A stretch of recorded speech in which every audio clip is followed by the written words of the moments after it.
नमस्कार, मैं हूं संदीप चौधरी। आज बात करेंगे बिहार की। आपने रुपहले पर्दे पर सलमान खान को चुलबुल पांडे का किरदार निभाते हुए देखा होगा और वहां पर जो बैकड्रॉप है, जो वो कहानी गढ़ी गई थी, वो उत्तर प्रदेश में थी। लेकिन आज मैं बात करूंगा रॉबिन हुड पांडे की। जी हां, रॉबिन हुड पांडे। और बात हो रही है बिहार की। मैं बात कर रहा हूं गुप्तेश्वर पांडे की, जो कुछ देर पहले तक डीजीपी थे बिहार के। अब उन्होंने इस्तीफा दे दिया है और वो ये कह रहे हैं कि देखिए, मैं सामाजिक सेवा करना चाहता हूं। डीजीपी रहते वो समाज की पूरी सेवा नहीं कर पाए, वो सामाजिक सेवा करना चाहते हैं और वो ये कह रहे हैं कि नहीं, मेरे इस्तीफे को राजनीति से जोड़कर ना देखा जाए। अब राजनीति से जोड़कर देखा जाएगा। सुशांत सिंह राजपूत को लेकर जिस रॉबिन हुड पांडे की भूमिका में वो आए, बाकायदा वीडियोस भी बनाए, और सुशांत सिंह राजपूत पिछले 1.5 महीने से बड़ा मुद्दा बना हुआ है पूरे देश में और खास बिहार में भी। तो इस इस्तीफे को किस तरह से देखा जाए? समाज की सेवा के लिए आए हैं कि राजनीति में उतरने के लिए आए हैं? सीधा सवाल सुकेश। नहीं, राजनीति में उतरने आए हैं। इसमें कोई लाग लपेट नहीं है कहने में कि पॉलिटिक्स में उनका इंटरेस्ट है। राजनीति में उनकी दिलचस्पी की वजह से 2009 में उन्होंने एक बार पहले भी पद छोड़ दिया था, वीआरएस दे दिया था। 8-9 महीनों तक ऐसे ही चलता रहा। बाद में उनका वीआरएस मंजूर नहीं हुआ। नॉर्मली बड़ी दिक्कत होती है जब इतने दिन के बाद आप सर्विसेज में वापस आते हो। वो सर्विसेज में वापस आ गए, बाद में डीजीपी बन गए। आज भी जो उन्होंने इस्तीफा दिया है, कल जो उन्होंने इस्तीफा दिया है, मैं आपको बता दूं, जो रूल्स हैं उसके मुताबिक 3 महीने का नोटिस देना पड़ता है। 3 महीने का वक्त लगता है। उसको वेव ऑफ किया गया है। कल ही उन्होंने इस्तीफा दिया, कल ही मंजूर हो गया और वो रिलीव हो गए। उनकी जगह नए डीजीपी आ गए हैं। तो रास्ता प्रशस्त किया गया है उनके लिए और इसलिए शक और होता है, और शक नहीं, यकीन कर लीजिए कि वो राजनीति में जाने वाले हैं। अब राजनीति में वो किस पार्टी में जाएंगे, इसको लेकर उहापोह है। नहीं, वो पहले, अब जब कह रहे हैं ना कि भाई मैं राजनीति में नहीं जाना, राजनीति से क्यों जोड़ रहे हैं इस बात को? 3 दिन पहले एक न्यूज पोर्टल ने खबर छापी थी कि वो इस्तीफा देने वाले हैं, तो बड़ी लानत मलानत की थी गुप्तेश्वर पांडे ने कि ये देखिए किस तरह की ये रिपोर्टिंग हो रही है। और वही बात सही साबित भी हुई। और यही जो हम दावा कर रहे हैं, जो आप दावा कर रहे हैं कि वो राजनीति में जाएंगे, वो भी आने वाला वक्त गवाही दे देगा। नहीं, इसकी मनाही नहीं कर रहे हैं वो पहले भी कह चुके थे कि मैं रिटायरमेंट के बाद क्या करूंगा इस पे मैं तय करूंगा। हाँ। राजनीति में नहीं जाऊंगा ये भी नहीं कह रहा हूं। हाँ। भाई वो कैसे कह सकते हैं ये? हाँ। दुनिया जानती है कि 2009 में वो बक्सर से चुनाव लड़ना चाहते थे। वो बीजेपी की टिकट में इंटरेस्टेड थे। उन्हें ऐसा लग रहा था, मैं आपको थोड़ा पुराने इसमें ले जाऊं, हाँ, तो लाल मुनि चौबे बक्सर से सांसद हुआ करते थे। उनकी उम्र हो गई थी। इन्हें ऐसा लग रहा था कि 2009 में उनका टिकट कट जाएगा और मुझे वो टिकट मिल जाएगा। पारंपरिक तौर पे वो ऐसी सीट है और चूंकि वो बक्सर के रहने वाले हैं, ये भी बता दूं दर्शकों को, और बिहार के अधिकतर दर्शक उनको जानते होंगे, उन्होंने अपनी छवि जो बनाई है वो डीजीपी कम नेता की छवि है। हाँ। मैं उसमें विस्तार में जाऊंगा बाद में, लेकिन सब जानते हैं। जो नहीं जानते हैं उन दर्शकों के लिए बता दूं कि वो बक्सर के मूलतः निवासी हैं। तो बक्सर में उनका इंटरेस्ट था। 2009 में बीजेपी ने उन्हें ओबलाइज नहीं किया और वो वापस सर्विसेज में आ गए। मुझे लगता है कि इस बार नीतीश कुमार ओबलाइज करेंगे। इस बार नीतीश कुमार ऑब्लाइज करेंगे? हाँ, मैंने हिंट दिया आपको ये। हाँ, सीधा मतलब आप कह रहे हैं कि बक्सर से, क्योंकि अभी अश्वनी चौबे हैं वहां से, तो बीजेपी ऑब्लाइज करने के बजाय जेडीयू ऑब्लाइज करेगी, मुझे बीजेपी करेगी? मैं फिर से एक क्लैरिटी, मुझे लगता है कि वो जेडीयू ज्वाइन करेंगे। वो मूलतः बक्सर से चुनाव लड़ रहे हैं, लेकिन बक्सर में कई कॉन्स्टिट्यूएंसीज हैं जहां से वो चुनाव लड़ सकते हैं। ब्रह्मपुर है, मेरे ख्याल से कलराज कह रहा हूँ, कैलाशपति मिश्र बहुत पुराने, बहुत अनुभवी और फाउंडर मेंबर में से एक हुआ करते थे, संघ के बड़े नेता थे। तो उनकी पैठ वहाँ बहुत थी, उनका क्षेत्र बताया जाता है, तो वहाँ से भी चुनाव लड़ सकते हैं। एक शाहपुर कॉन्स्टिट्यूएंसी है, वहाँ से भी वो चुनाव लड़ सकते हैं। तो जेडीयू के इलाका बक्सर होगा ऐसा माना जा रहा है। कुछ हलकों में चर्चा ये भी है कि वाल्मीकि नगर, जो पहले बगहा कॉन्स्टिट्यूएंसी लोकसभा कॉन्स्टिट्यूएंसी थी, वो खाली हुई है। वो पार्लियामेंट आने में ज्यादा इंटरेस्टेड दिखते थे, इसलिए कुछ हलकों में ये चर्चा है कि क्या वाल्मीकि नगर से लड़ेंगे क्या। जेडीयू के एक सांसद का देहांत हो गया है और ऐसे में वो सीट खाली है और विधानसभा चुनाव के साथ उस पर भी चुनाव होना है और संयोग से वहाँ जो उस कॉन्स्टिट्यूएंसी की जो बनावट है, वहाँ से गुप्तेश्वर पांडे चुनाव लड़ भी सकते हैं, और संयोग ऐसा है कि वो सीट भी जेडीयू की है। तो इसलिए लोग जोड़कर देख रहे हैं कुछ हलकों में, जो बक्सर से आगे निकलकर देखना चाहते हैं कि क्या लोग विधानसभा समझ रहे हैं, कहीं लोकसभा तो नहीं जाने वाले। लेकिन आप क्या सेंस क्या कहता है, तजुर्बा क्या कहता है? मेरा सेंस ये है कि शायद वो इस बार विधानसभा लड़े। लोकसभा में मुझे हिच ये लग रहा है कि 2020 में आप चुनाव में जाने वाले हैं, मूलतः कुशवाहा डोमिनेटेड वो क्षेत्र है, तो किसी कुशवाहा का टिकट की जगह पे आप किसी ब्राह्मण चेहरे को उतारेंगे तो हो सकता है कि कुछ एंगर हो, और ऐसे मौके पे नीतीश कुमार शायद ये एंगर मोल लेना नहीं चाहेंगे, तो पहले वो विधानसभा आएंगे, बाद में लोकसभा का रास्ता प्रशस्त हो सकता है। विधानसभा में सुशांत सिंह भी तो मुद्दा बनेगा ना।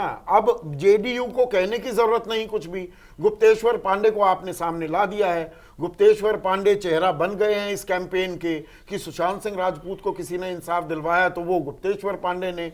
वो डीजीपी होते हुए भी शाम को 5 बजे से लेकर रात के 9 बजे तक प्राइम टाइम में 1-to-1 ही नहीं, पैनल डिस्कशन में भी बैठे रहे 20 दिन।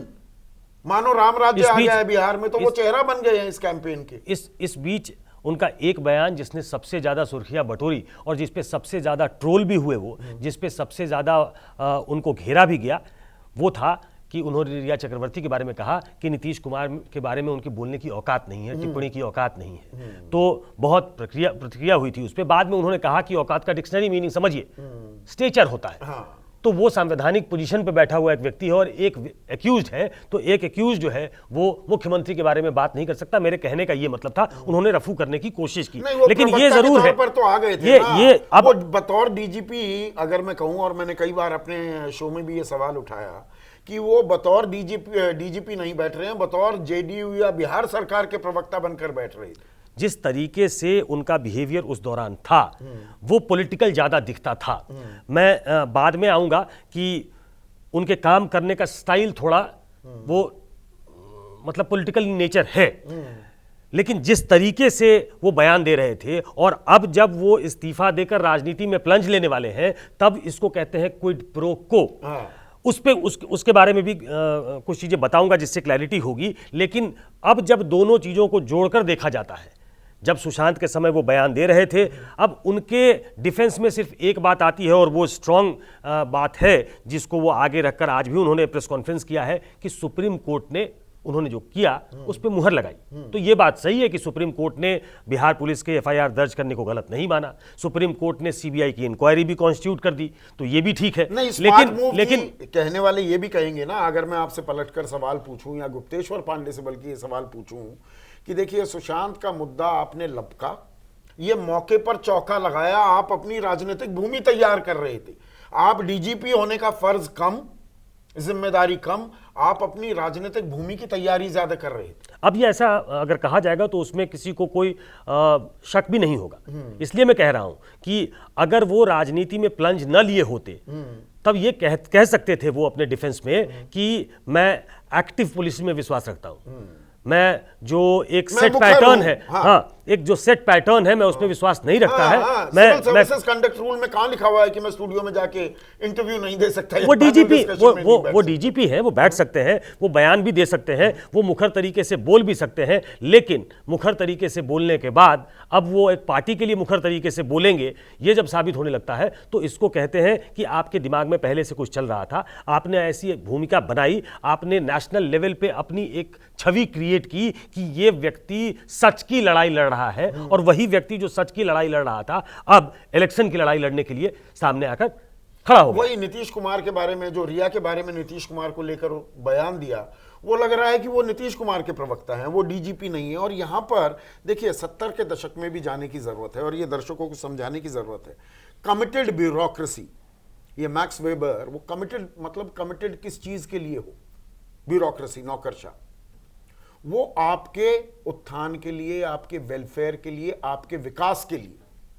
लेकिन 70 के दशक में इस पूरे लॉजिक को इंदिरा गांधी ने इन्वर्ट कर दिया था। कमिटेड ब्यूरोक्रेसी मतलब committed to the political masters. ये मतलब सिर्फ जेडीयू या बीजेपी कर रही है, ये फ्रेज ही उनके टाइम में कॉइन किया गया कि कमिटेड ब्यूरोक्रेसी है, committed to the political masters. तो he is a committed bureaucrat, ये तो कहा जाएगा ना। देखिए उस समय से जो इसकी शुरुआत हुई है वो धीरे धीरे इनरोड्स बना लिया है। और मैं तो उसमें जुडिशरी भी शामिल करता हूं और बाकी जो सर्विसेज में ब्यूरोक्रेसी के अलावा जो टॉप पोजीशन पे लोग जो रहे हैं उनको भी शामिल करता हूं। आर्मी और चीफ से लेकर चीफ जस्टिस से लेकर पुलिस कमिश्नर सबका से नाम लेकर लीजिए। डीजीपी से लेकर अब आप नाम लेना शुरू करेंगे तो उसमें कई पूर्व न्यायाधीश आ जाएंगे, कई मुख्य न्यायाधीश आ सकते हैं, चीफ इलेक्शन कमिश्नर आ सकते हैं। तो वो ब्यूरोक्रेट्स तो आ ही जाते हैं, न्यायाधीश भी आ ही जाते हैं जो बड़े लेवल पे जिन्होंने सर्व किया है। तो धीरे धीरे इस व्यवस्था ने एक घर कर लिया है और उस पूरी संरचना को एक वीकेंड करने की कोशिश है। मैंने देखा है और मैं याद कराना चाहता हूं दर्शकों को कि मैंने खुद सुना है अरुण जेटली जो एक नामी वकील थे, एक बड़े मुखर वक्ता थे जहां तक पार्लियामेंट का सवाल है। कुछ लोग होते हैं पार्लियामेंट में ओरेटरी स्किल उनकी कमाल की होती है। आप सीताराम येचुरी को सुने, अगर सभा में सुने, आप बहुत शायद इंप्रेस नहीं होंगी आम जनता, लेकिन जब आप हाउस में सुनते हैं तो आपको लगता है कि क्वालिटी डिबेट जो है वो यही है। मैंने अरुण जेटली को कई बार बोलते सुना था और उसमें एक आध भाषण जो मुझे लोकसभा राज्यसभा का याद है जिसमें उन्होंने साफ तौर पर कहा था कि ये जो परिपाटी है, ऐसे लोग जो ब्यूरोक्रेसी से आते हैं, ऐसे लोग जो जुडिशरी से आते हैं, ऐसे लोग जो अलग अलग फील्ड से राजनीति में प्रवेश करते हैं या इंपॉर्टेंट पोजीशंस पे बिठा दिए जाते हैं, उस पे रोक लगनी चाहिए। कूलिंग ऑफ पीरियड होना चाहिए। उनका फैसला और उनका राजनीतिक जमीन तलाशना बाद में, वो उसको क्विड प्रो को कहते हैं।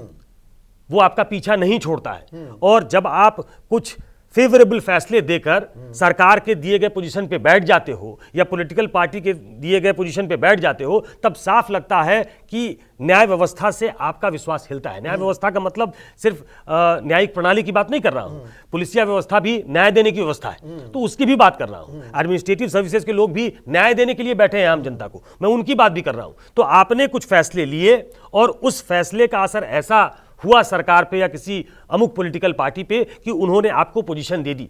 इसके खिलाफ बहुत सारी पॉलिटिकल पार्टीज रही हैं, पार्लियामेंट में मैंने इस पे डिबेट सुने हैं और इस पे चर्चा करते समय कूलिंग ऑफ पीरियड की बात हुई कि कम से कम इतना तो होना चाहिए, आप इस फील्ड में आ जाइए।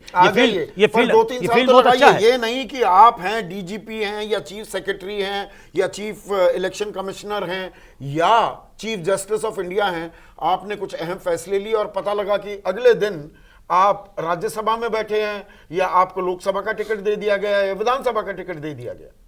मैं नाम गिना दूं, आप चले जाइए लोकसभा में। आरके सिंह होम सेक्रेटरी थे, सरकार में मंत्री हैं, सत्यपाल सिंह, हरदीप पुरी, बहुत सारे ऐसे लोग, जनरल वीके सिंह, ऐसे बहुत सारे लोग हैं जिन्होंने इंपॉर्टेंट पोजीशन पे सर्व किया है और उसके तुरंत बाद राजनीति में आ गए हैं। इस व्यवस्था के खिलाफ बीजेपी के ही बहुत सारे लोग थे, इसमें दूसरी पार्टियों के भी बहुत सारे लोग थे। ये बीजेपी में नहीं जा रहे हैं, लेकिन मैं राजनीतिक व्यवस्था पर टिप्पणी करना चाहता हूं कि ये एक ऐसी स्थिति है जिसपे सारी पॉलिटिकल पार्टीज को बैठकर चिंतन करना पड़ेगा कि क्या ये करना ठीक है। उनका राजनीति में इंटरेस्ट है। मैं कुछ मजेदार किस्से बताता हूं आपको। ये पॉलिटिकल नेचर, मैं जो कह रहा था, ये पॉलिटिकल नेचर है। इनके काम करने का तरीका भी ऐसा रहा। जब ये एसपी थे तब भी ये पंचायत लगाते थे। अब वहां के लोग इनको रॉबिनहुड की तरह देखा करते थे कि कोर्ट जाने की जरूरत नहीं है, थाने जाने की जरूरत नहीं है, अपने पास बुलाया, समझौता करा दिया। ये जब बेगूसराय में थे तब बड़ा नाम था इनका, जहानाबाद में इन्होंने पुलिसिंग की है, बेगूसराय में पुलिसिंग की है, मेरे ख्याल से मुजफ्फरपुर में तो आईजी थे, जहां से मैं आता हूं शायद डीआईजी भी थे। मैं अपने साथ जो वाकया वो बताता हूं आपको। मैं एक बार मुजफ्फरपुर में गया था, इनको पता लगा, इन्होंने मुझे फोन किया कि सुना आप मुजफ्फरपुर आए हुए हैं। तो मैंने कहा कि आपने आईबी लगा रखी है? बोला नहीं, किसी ने बताया मुझे। तो मुलाकात हो तो मैं इनसे घर मिलने गया। नॉर्मली मैं नहीं जाता हूं, मैं घर जाता हूं तो अपने दोस्तों से मिलता हूं, अपने परिवार के साथ रहता हूं। पुलिस ऑफिसर और नेताओं से मिलने का कोई मतलब नहीं है, लेकिन चूंकि पुरानी जान पहचान थी, मैं मिलने चला गया। तो वहां मैंने देखा कि अलग अलग झुंड में अलग अलग लोग बैठे हैं। मैं अंदर गया तो उन्होंने कहा कि सुकेश भाई बस 5 मिनट जरा। तो एक एक करके वो झुंड के पहले लोग आ गए, उन दोनों की बात सुनी, 5 मिनट में उसको निपटा दिया। दोनों मान गए, दोनों पक्ष चले गए। फिर दूसरा लौट आया, फिर तीसरा लौट आया। तो अगर आप गुप्तेश्वर पांडे के वर्किंग स्टाइल को देखेंगे तो आपको लगेगा कि मैं किसी नेता के संग, यस, टेलर मेड पॉलिटिशियन है। वो अपने आप में एक पॉलिटिकल जो उनका छवि है, वो अपने आप में भी देखते हैं कि मैं शायद इसके लिए मेकआउट हूं मैं इसके लिए। और इसलिए ये बार बार सभी लोग जो उनको जानने वाले हैं, पॉलिटिकल सर्किल में भी, ब्यूरोक्रेटिक सर्किल में भी, वो बताते हैं कि he is typically made for. तो ऐसे में आखिरी Politics. सवाल ये जेडीयू बीजेपी, खास जेडीयू के लिए तो बड़ा विन विन सिचुएशन हो जाएगी। आपको खुलकर सुशांत का मुद्दा बनाने की जरूरत नहीं है। आपके पास गुप्तेश्वर पांडे हैं तो ब्राह्मण है, पर ब्राह्मण राजपूत की लड़ाई लड़ रहा है, तो जातीय समीकरण भी बड़ा ठीक बैठ रहा है।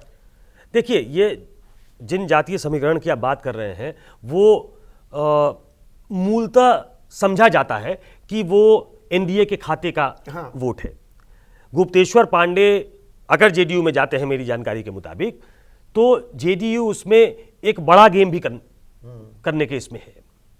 एक बड़ा ब्राह्मण चेहरा जो 87 बैच का पुराना आईपीएस अफसर है, डीजीपी रहा है, अलग अलग पोजीशन पे जिसने सर्व किया है, वो अगर जेडीयू में आता है तो जेडीयू अपने आप को भी उनके नाम पे स्ट्रांग करने की कोशिश करेगी। बिल्कुल। कि एक ब्राह्मण चेहरा हमारे पास भी है। हाँ। जो बीजेपी की बपौती अब तक समझी जाती बीजेपी है, तो कहती थी ये तो हमारा वोट है, आपको मिलता है क्योंकि हमारे साथ गठबंधन है। तो कुछ ऐसे चेहरे जो जेडीयू को, मतलब वो एक दूसरे को कॉम्प्लीमेंट करेंगे। जेडीयू एक रीजनल पार्टी है अमूमन, नीतीश कुमार उनके नेता है, नीतीश कुमार के अंडर वो सर्व कर चुके हैं, नीतीश कुमार से उनकी 1-to-1 है, तो वैसी पार्टी में फंक्शन करना थोड़ा आसान होता है। दूसरे कई ब्यूरोक्रेट भी अभी हाल में ज्वाइन किए हैं, जो बिहार में ही सर्व कर रहे थे, और जेडीयू ही उन्होंने ज्वाइन किया है।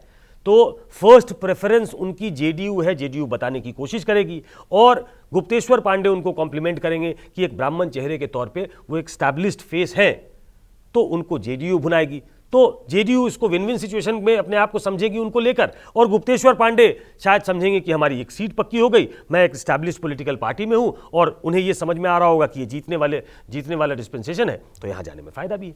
तो ये देखिए, ये बिहार की राजनीति में एक और नया खेल जुड़ गया है, एक रोचक किरदार रॉबिन हुड पांडे। वो अपना गमछा भी बड़े स्टाइल से, वीडियो आपने देखा होगा, तो अभी उन्हें आप और देखने वाले हैं इस चुनावी समर में। अभी के लिए बस इतना ही, नमस्कार।